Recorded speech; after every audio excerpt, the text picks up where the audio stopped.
we are unpacking right now is why is it that we consistently have these mass shootings where these white kids are arrested without incident, but a black man is brutalized or killed for just DWB? The number one reason that an officer cites when he has just killed a black man is that he felt fear for his safety. But why don't you feel fear when you are arresting somebody who you know has just murdered multiple people? We're going to have to go way back into time for this one. So after slavery ended, this was the opportunity for America to turn around and admit all the lies they had made up in order to justify slavery in the first place, right?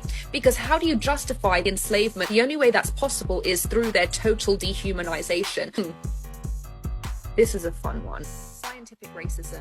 Scientists would publish articles that the white brain was genetically superior and the black brain was genetically inferior and was a threat to white society if left unoppressed. Western education, media, the news, books, movies, every form was used to reinforce the narrative that white was superior and black was dangerous. There was never a period of time where the US government was like, you know what?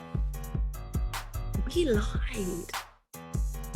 So even though you may have unenslaved people, there is debate around whether you take credit for that or not.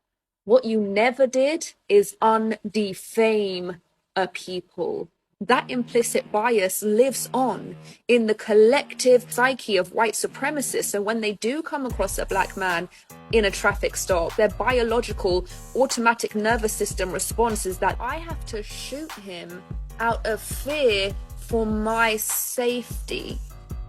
Do you see how that works? So what is the solution? The solution is a class action lawsuit by the entire black community against the US government, even though we need to find a workaround because of the 11th Amendment, for defamation.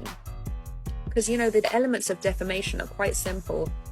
A false statement was made, the statement was published, and the person that the publication was made about suffered an injury.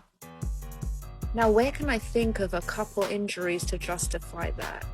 Wrongful death, use of excessive force, loss of employment, total deprivation of human constitutional rights. When you rack up these damages over a couple of centuries, this is starting to look like a couple $100 billion, right? So what do we call these damages? Yeah, see, what we call these damages is reparations.